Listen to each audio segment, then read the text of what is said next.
우리나라 옛 속담에 말 한마디로 천냥빛을 갚는다. 다 아시죠? 이런 말이 있는데요. 이 말을 거꾸로 해석하면 말 한마디로 천냥빛을 질 수도 있다라는 이야기이기도 합니다. 사람의 말은 그 사람의 인생에 큰 유익을 끼칠 수도 있지만 반대로 손해를 끼칠 수도 있다라는 겁니다. 말이 씨가 된다라는 우리 속담처럼 말이라는 것은 한번 말하면 그것으로 끝나는 것이 아니라 사람의 마음속에 들어가 씨가 됩니다. 근데 이 말의 씨가 어느 때는 사람에게 용기, 힘, 기쁨, 소망, 행복을 주는 생명의 씨 역할로 심겨질 경우도 있고, 또 어느 때는 절망과 우울, 슬픔과 고독과 포기 등 사망의 씨로 그 말이 심겨질 때도 있습니다. 잠언 18장 21절에 죽고 사는 것이 혀의 권세에 달렸나니 라고 했습니다. 이렇듯 우리의 혀는 크기로 따지자면 아주 작지만 그 혀가 끼치는 영향력은 사람의 일생을 좌우할 수도 있다는 얘기입니다. 오늘 본문은 더 이상의 부연 설명 없이 그저 찬찬히 잘 읽기만 해도 참 좋은 말씀입니다. 우리 금요 찬양 기도회 때 야고보서에 있는 말씀을 보고 있는데 그때도 이 본문을 가지고 설교를 했던 적이 있습니다. 예수님의 친동생이자 초대교회의 지도자였던 야고보는 자신이 속해 있는 교회에서 가장 심각한 문제가 무엇인지 생각하며 오늘 본문 말씀을 기록합니다.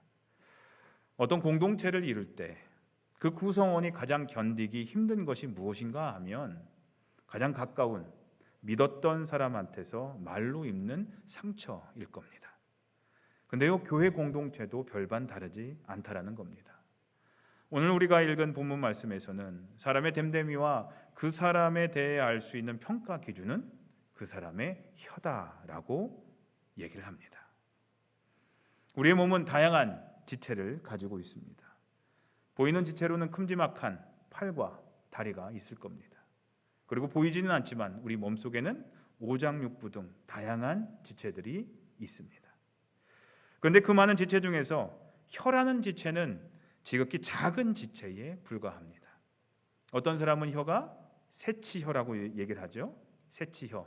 어느 정도인지 아세요? 그 사이즈가? 한 치가 어느 정도 될까요? 우리 옛날 말인데 한 치가 한 3cm 정도 된답니다. 그러니까 새치혀면은 한국으로 따지면 9cm, 미국으로 따지면은 4인치가 조금 안 되는, 그러니까 제 요 손가락 요 정도 되는 게 혀라고 얘기를 합니다. 아주 작다라는 표현을 쓰려고 새치혀라고 얘기를 합니다. 오늘 본문에서는 우리의 혀가 비록 작지만 얼마나 우리에게 큰 영향력을 끼치는 지체인지를 가르쳐주기 위해서 그 예로 말과 배를 비교해 주고 있습니다. 이 타는 말과 이 타는 배를 얘기를 하는데요. 말은 우리보다 훨씬 큰 동물이죠. 이 동물을 우리의 힘으로 통제하려고 하면 꼼짝도 하지 않습니다. 하지만 이런 말을 통제하는 방법이 있는데 바로 말의 입에다가 재갈이라는 것을 물리면 된다는 겁니다. 입에다 그 재갈을 물리면 말이 말을 듣지 않을 때마다 그것을 잡아당기면 주인이 하라는 대로 말이 순종을 합니다. 큰 배도 마찬가지입니다. 아무리 큰 배라도 사공이 가려는 방향대로 가게 되는데 어떻게 그 큰 배를 사공이 원하는 대로 방향을 바꿀 수 있을까요? 사람의 힘으로는 배의 방향을 마음대로 바꿀 수가 없습니다. 그러나 배에는 키라는 것이 있습니다. 배의 맨 뒤 중앙에 그렇게 크지 않은 키라는 것이 있는데 그것으로 방향을 조종할 수가 있다라는 겁니다. 말은 큰 동물입니다. 배도 크기가 큽니다. 그러나 작은 재갈과 작은 키로서 말과 배를 조종할 수 있다라는 겁니다. 이처럼 우리의 혀도 우리 몸과 비교하면 아주 작은 지체입니다. 그러나 이 작은 혀를 통하여 우리의 몸도 조종이 된다라는 겁니다. 그런데 슬픈 것은 사람이 모든 다른 것들은 훈련해서 통제할 수 있는 능력을 갖추고 있다 할지라도 정작 자신의 혀는 훈련시키지 못한다라는 겁니다. 서커스 하는 사람들 보면 자기들보다 몇 배 큰 코끼리나 사자나 호랑이 이런 것들을 동물들을 훈련시켜서 다리를 들라고 이렇게 얘기를 하면 다리 들고 내리라고 하면 내리고 한 바퀴 돌려면 돌고 바닥 엎드리라고 하면 또 엎드리는 그 정도로 조절을 합니다. 훈련을 시킵니다. 물개와 돌고래 쇼도 보신 적 있으시죠? 훈련한 사람들이 시키는 대로 그 큰 동물이 수용하면서 순종하면서 따르는 것을 우리가 볼 수가 있습니다. 어떻게 동물들은 사람이 훈련할 수 있습니까? 어떻게든 이렇게 동물들은 사람이 훈련할 수가 있습니다. 얼마나 크냐 작냐는 상관이 없습니다. 훈련을 시킬 수 있는 능력이 사람에게 있기 때문입니다. 근데 문제는 모든 것을 길들일 수 있는 사람이 정작 자신의 혀는 통제할 수 없다라는 겁니다. 다른 동물들 작은 새라도 다 길들이고 훈련을 시키는데 자기 혀는 훈련시키지 통제할 수 없다라는 겁니다. 슬픈 일이죠. 그래서 야고보는 우리에게 혀는 길들일 사람이 없나니 쉬지 아니하는 악이요 죽이는 독이 가득한 것이다 라고 말하는 겁니다. 이 말씀을 읽으면 정말로 이 정도일까 하고 의아한 생각도 들지만요, 가만히 생각해 보면 맞는 말씀이라고 시인하지 않을 수가 없습니다. 얼마나 우리의 입술이 위선적인지 창피할 정도입니다. 우리는 이 혀로 우리 다 같이 하나님 찬양했죠. 뜨겁게 찬양했습니다. 이 혀로 하나님을 찬양하기도 합니다. 또 이 혀로 하나님의 형상대로 지음을 받은 사람들, 우리 이웃들을 저주하기도 합니다. 욕하기도 합니다. 여기서 자유로우신 분이 있으실까요? 우리 모두가 다 이렇습니다. 한 혀로 한 입으로 찬양도 하고 저주도 하고 욕도 합니다. 지난주 설교에도 말씀드렸지만 하나님께서 사람을 귀하게 여기시는 것은 그 속에, 그 사람 속에 하나님의 이미지, 하나님의 형상이 담겨 있기 때문입니다. 눈에 보이지 않는 하나님의 이미지가 눈에 보이는 사람에게 있기에, 여기 계신 내 주위에 있는 사람에게 하나님의 이미지가 있기에 아무리 내 마음에 들지 않는다 할지라도 우리가 사람을, 그리고 우리의 이웃을, 우리 교우들을 사랑할 수 있어야 한다는 사실입니다. 그런데 우리는 어떻습니까? 우리는 서로 사랑하라는 그 명령에 순종하고 있습니까? 지난주 제가 사랑에 대한 설교를 했는데 한 주 동안 여러분들 그 사랑이 여러분들의 삶 가운데 실천이 되셨습니까? 되셨어요? 안 되셨어요? 안 되셨나 보네요. 오히려 새치 혀로 남을 저주하고 비방하는 말들을 하고 있지는 않으십니까? 샘이 한 구멍에서 단물과 쓴물을 낼 수 없는 것처럼 한 가지만 내야 하는데 우리의 혀만은 그렇지 못하다라는 겁니다. 무화과 나무가 올리브 열매를 맺거나 포도나무가 무화과 열매를 맺을 수 없는 것처럼 우리도 입으로 한 가지 열매만을 맺어야 하는데 우리는 그렇게 하지 못한다라는 겁니다. 짠 샘에서는, 짠물이 나는 샘에서는 짠물만 나오고 단물이 나오는 샘에서는 단물만 나옵니다. 그렇게 세상의 만물들은 한 가지씩만 내놓는데 오직 사람만 한 입으로 이것저것 다 내놓는다라는 얘기입니다. 그러니 이것은 죄요, 하나님의 심판을 받게 된다라는 것이 바로 오늘 본문의 말씀입니다. 우리는 이 세상을 혼자 살지 않고 누군가와 함께 살아가면서 가족을 이루든지 교회 공동체를 이루든지 또는 직장에서 함께 살아가든지 하는데요, 이때 가장 가까운 사람들에게 말로 상처를 줄 때가 너무나 많습니다. 여기서 저도 예외는 아닙니다. 우리 교회에서 제일 많이 성도님들에게, 우리 이웃들에게 상처를 준 사람이 아마 목사인 저일 겁니다. 제가 제일 많이 말을 하기 때문에 제가 제일 많이 상처를 입혔을 겁니다. 아마 이곳에도 저 때문에 상처를 받으신 분들이 계실 겁니다. 그래서 오늘 설교를 준비하면서 참 많은 회개 가운데 하나님, 제가 이 사람이었습니다, 혀를 잘못 놀렸던 사람이었습니다 라면서 회개하며 설교를 준비했습니다. 오늘의 본문은 우리에게 가장 가까이 있는 가족이나 신앙 공동체에 있는 사람들에게 어떻게 말을 조심하며 살아야 하는지를 가르쳐주는 말씀입니다. 만약에 우리가 가장 가까운 사람들에게 말로 상처를 주고 함부로 저주하고 산다면 과연 하나님께서 기뻐하시겠는가 하는 겁니다. 그런 점에서 말을 조심하라는 겁니다. 그래서 야고보는 혀는 불의의 세계라, 즉 온몸을 더럽히는 악으로 가득한 부분이 바로 우리의 혀라고 얘기를 합니다. 산불이 나서 수천만 에이커를 태우는 데는 작은 성냥개비, 작은 불씨 하나면 충분합니다. 이처럼 작은 혀가 우리의 인생을, 우리의 인간관계를 완전히 망칠 수 있는 그러한 힘과 능력을 가지고 있는 겁니다. 가정에서도 마찬가지입니다. 한마디 말 때문에 가정에 파탄이 옵니다. 한마디 말 때문에 주변 사람들과 불화가 생깁니다. 한마디 말 때문에 교회에서 문제가 생깁니다. 한마디 말 때문에 인생이 바뀌는 일이 일어납니다.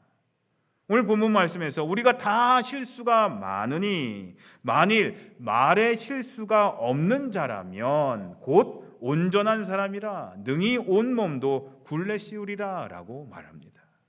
만약 혀를 제어할 수 있는 사람이라면 자기의 모든 행동을 통제할 수 있다라는 겁니다.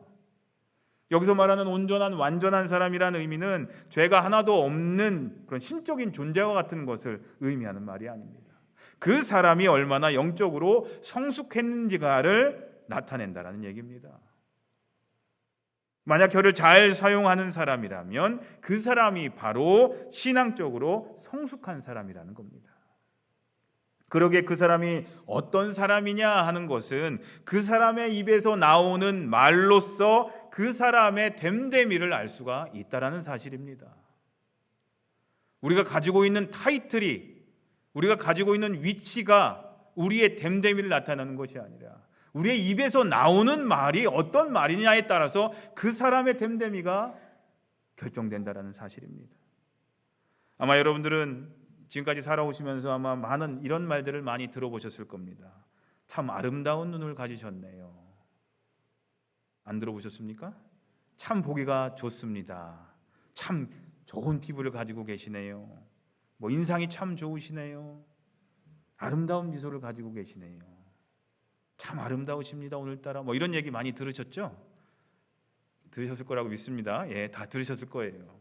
그런데 혹시 참으로 아름다운 혀를 가지고 계시네요 라는 말 들어보신 적 있으십니까? 없으실 겁니다. 근데 이만한 칭찬이 더 있을까요? 아름다운 혀를 가지고 계십니다. 이만한 칭찬보다 더 좋은 칭찬이 있을까요? 우리가 이러한 칭찬을 듣기 위해서는 다른 사람들에게 오늘 설교의 제목처럼 진실한 말, 선한 말, 따뜻한 말을 하는 훈련을 해야 합니다. 한번 읽어볼까요? 시작. 진실한 말, 선한 말, 따뜻한 말. 어려움을 당한 사람들에게는 격려의 말이 필요합니다. 어려움 당했는데 가서 꾸짖는 경우가 있어요. 격려가 필요합니다. 사랑한다는 말을 들은 사람은 오랫동안 기분이 좋아집니다. 수고한다는 말을 들은 사람은 자기가 하는 일에 보람을 느낄 겁니다. 몇 주 전 피검사를 했는데요. 지금까지 제 팔뚝에서 피를 뽑은 사람 중에 제일 능수능란하게 그 흑인 간호사가 뽑았습니다. 거침없이 찔렀는데 별로 아프지가 않더라고요. 그래서 피를 다 뽑은 후에 내가 지금까지 여러 차례 피를 뽑아봤지만 당신이 최고였습니다 라고 얘기를 해줬습니다. 그랬더니 환하게 웃으면서 너무 기분이 좋은 표정으로 고맙다라고 얘기를 했습니다. 그때가 아침 8시 반에 제가 갔었으니까 아마 하루 종일 기분 좋았을지도 모릅니다. 근데 교회 와서 봤더니 그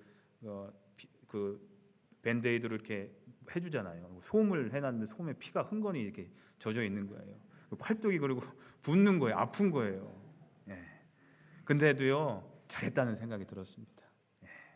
아마 제 말 때문에 그분은 온종일 기분이 좋지 않았을까, 그런 생각을 또 해봤습니다. 사랑하는 성도님들, 다른 사람들에게 용기와 힘을 주는 말을 하는데 혀를 사용하시기를 기도합니다. 다른 사람에게 불쾌감을 주는데 혀를 사용하지 마시기 바랍니다. 대화를 나누고 나서 저 사람하고는 다시는 대화를 나누고 싶지 않다라는 그런 소리를 듣는 사람이 되어서는 안 된다라는 얘기입니다. 가시돋친 한마디의 말은 다른 사람들의 마음을 아프게 하고요, 어둡게 합니다. 전에도 한번 말씀드렸지만 제가요 이 얘기를 하려고 말려고 고민하다가 말씀드리는데요, 그러면 얘기하지 마시라는 얘기예요. 기분 나빠요. 듣는 사람도 기분 나쁘고 하는 사람도 좋지 않거든요. 목사님, 제가 이 얘기를 하려고 말려고 하다가 고민하다가 그래도 말씀을 드려야 될 것도 말씀드리는데요 하면은 얘기 안 하시는 게 좋다라는 거죠. 도움도 되지만 기분만 나쁠 때도 많아요. 어떤 때는. 가시돋친 혀로 어떻게 하나님의 평안과 사랑과 복음이 전달될 수 있겠습니까? 우리가 제자가 된다면 제자가 되어서 우리 교회 올해 제자가 되자고 얘기를 하고 있잖아요. 계속 제자가 되면 하나님의 말씀을 전해야 되는데 우리의 혀가 훈련되지 않은데 뭔 얘기가 나오겠어요. 그러나 진실한 말, 선한 말, 따뜻한 말과 같은 좋은 한마디의 말은 분위기를 완전히 바꿔줍니다. 많은 사람의 마음을 평안하게 만들어줍니다. 우리는 이러한 혀로 예수님도 소개하며 하나님의 사랑을 전달할 수 있어야 합니다. 이렇게 사용되는 우리의 혀는 우리 몸의 다른 지체보다, 얼굴이나 몸보다 분명 우리를 가치 있는 사람으로 분명히 만들어줄 겁니다. 먼저 가장 가까운 가정에서부터 우리 혀를 훈련시켜야 합니다. 남편은 아내에게, 아내는 남편에게, 부모는 자녀에게, 자녀는 부모에게 진실한 말, 선한 말, 따뜻한 말을 해야 합니다. 60년 동안 아주 인고 부부로 살았던 어떤 노부부에게 어느 기자가 인터뷰를 합니다. 어떻게 그렇게 금슬좋게 살 수 있었습니까? 오랫동안. 그러자 이 부부는 다른 비결은 없고 딱 두 가지 말을 즐겨 썼다라는 거죠. 그 두 가지 말이 뭐였냐? 당신을 사랑합니다. 그리고 미안합니다. 였다라는 거죠. 오늘 집에 가시면 한번 꼭 써보세요. 당신을 사랑합니다. 미안합니다. 사람이 가지고 있는 작은 혀는 사람을 죽이기도 하고 살릴 수도 있는 권세가 있다라는 사실을 잊지 마시길 바랍니다. 그래서 가정에서부터 이런 훈련을 하다 보면 다른 사람에게까지 진실한 말, 선한 말, 그리고 따뜻한 말을 전하는 부드러운 혀가 분명히 될 줄로 믿습니다. 교회에서도 어떤 일을 잘하는 것을 볼 때 그냥 지나치지 마시고 칭찬을 아끼지 마시길 바랍니다. 자신도 하지 않으면서 에이 저게 뭐야 저것밖에 못해 하면서 비판하면서 칭찬에 인색한 사람이 되어서는 안 된다라는 사실입니다. 우리 다음 주부터 식사하잖아요. 친교를 나눕니다. 예배 후에 친교를 할 때 밥이 너무 대다, 밥이 너무 질다라고 얘기하지 마시고, 국이 너무 싱겁다, 국이 너무 짜다라고 하지 마시고, 반찬이 이거밖에 없냐라고 얘기도 하지 마시고, 그냥 맛있다, 좋다, 뭐 어떻게 할 수가 없잖아요. 이미 된 걸 어떻게 하겠어요. 그걸 질게 만들 수도 없잖아요. 그냥 맛있다, 잘했다, 수고했다 하면 다 알 거예요. 본인 스스로가 준비하신 분들도 다 아실 거예요. 그러면 얼마나 기분이 좋겠어요, 서로가요. 자, 옆에 우리 지금 앞뒤에 앉아 계신 두 분 이상과 함께 이렇게 인사 나누시면 좋겠습니다. 당신은 우리 교회에서 없어서는 안 될 아주 소중한 사람입니다. 예, 당신은 우리 교회에서 없어서는 안 될 아주 소중한 사람입니다. 예, 여러분들은요 우리 교회에서는요 전혀 없어서는 안 될 진짜로 소중한 분들이십니다. 한 분 한 분이 다 소중한 분들이십니다. 진심입니다, 여러분들. 정말로 여러분들 소중한 분들이십니다. 전에 어느 교회를 방문한 적이 있는데 화장실에 이런 글이 쓰여 있었습니다. 우리의 방언, 우리의 방언. 미안해요, 괜찮아요, 잘했어요, 고마워요, 사랑해요. 요 5가지. 교회 안에 이 5가지 말이면 되지 않을까요? 미안해요, 괜찮아요, 잘했어요, 고마워요, 그리고 사랑해요. 요 5가지 말만 우리 입에서 계속 나오면요, 이거 천국 됩니다. 우리 교회 천국 됩니다. 미안해요, 괜찮아요, 잘했어요, 고마워요, 사랑해요. 어린이 찬양 중에 저도 옛날에 목사 되기 전에는 어린이 전도사도 하고 그랬었거든요. 예의 바른 4가지 말이라는 찬양이 있습니다. 예의 바른 4가지 말. 하나님이 기뻐하실 또 온 세상을 바꾸어줄 예의 바른 4가지 말이 있는데 그게 뭐냐면 먼저 하세요, 미안합니다, 감사합니다, 제가 할게요. 이렇게 율동까지 있었는데 먼저 하세요, 미안합니다, 감사합니다, 제가 할게요. 요 4가지 말, 그게 하나님이 기뻐하실 온 세상을 바꾸어줄 말이라고 얘기를 했습니다. 사랑하는 성도님들, 오늘 우리는 야고보서에 있는 말씀을 통해서 혀에 대해서 배웠습니다. 혀는 아주 작은 지체지만 잘못 사용되어질 때 인생을 망칠 수도 있는 아주 위험한 존재가 바로 이 혀입니다. 예수님이 이런 말씀을 하셨습니다. 입으로 들어가는 음식이 사람을 더럽게 하는 것이 아니라 사람의 입에서 나오는 것이 사람을 더럽게 한다. 우리 올게닉 또 좋은 거, 비싼 거, 건강에 좋은 거 많이 드시잖아요. 근데 우리 혀를 위해서는 뭘 하고 계십니까?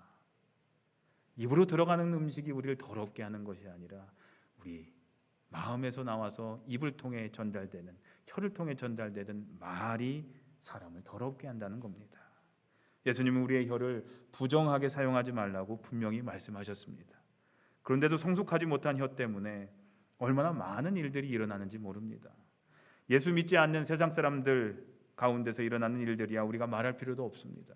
하지만 예수를 믿는다고 하는 사람들이 모여있는 교회에서도 성숙하지 못한 혀 때문에 얼마나 많은 문제가 생기고 있는지 모릅니다. 사랑하는 성도님들, 하나님께서는 우리가 복된 소식을 전하고 상한 심령을 치유하고 좌절과 절망 가운데 있는 사람을 일으켜 살리라고 우리에게 혀를 주셨음을 명심하시길 바랍니다. 그리고 혀를 그런 일에 사용하시길 바랍니다. 이제 우리는 금주 수요일부터 사순절을 시작합니다. 사순절은 예수님의 고난을 기억하고 고난의 의미를 되새기는 기간입니다. 또한 우리들을 위하여 고난당하신 예수님의 사랑에 감사해야 하는 기간이기도 합니다. 우리 교회는 사순절 묵상집을 발간해서 말씀 묵상을 통해서 경건한 사순절을 보내도록 하고 있습니다. 장성도님들, 조금 더 경건하고 절제된 삶, 회개의 삶을 통해서 하나님께 더 가까이 나아가시는 사순절이 되시길 바랍니다. 특별히 우리가 말에, 혀에 더 절제된 40일간의 기간, 말로 인해 지은 죄를 회개하는 40일간의 기간이 되시기를 간절히 원합니다. 또한 다음 주부터 우리는 다시 신교를 시작합니다. 이제 서로 얼굴 보고 인사 나누고 식사하며 교제할 수 있는 시간이 더 늘어날 겁니다. 그러면서 우리는 더 많은 말들을 하게 될 겁니다. 진실한 말, 선한 말, 따뜻한 말을 통해서 우리가 더 사랑으로 하나가 되는 시간이 되셨으면 좋겠습니다. 에베소서 4장 29절에 있는 말씀을 드리며 오늘 말씀을 마치려고 합니다. 무릇 더러운 말은 너희 입 밖에도 내지 말고 오직 덕을 세우는 데 소용되는 대로 선한 말을 하여 듣는 자들에게 은혜를 끼치게 하라. 은혜를 끼치게 하라. 항상 이렇게 진실한 말, 선한 말, 따뜻한 말로 은혜를 끼치는 풍성한 성도님들, 그리고 은혜를 끼치는 우리 베다니 교회가 되기를 주님의 이름으로 간절히 소원하며 기도합니다. 기도하겠습니다. 하나님, 내 입술에 파수꾼을 세워달라는 다윗의 고백을 기억합니다. 말이 많으면 죄가 생기지만 자기 혀를 잘 조절하는 자는 지혜롭다라는 잠언의 말씀처럼 예수님을 의지함으로 인해 저희의 혀가 생명을 살리며 복음을 전하는 데 사용되어지는 그런 혀가 되게 해 주시옵소서. 진실한 말, 선한 말, 따뜻한 말을 전하는 혀가 되게 해 주시옵소서. 예수님의 이름으로 기도합니다. 아멘. 이 시간 하나님께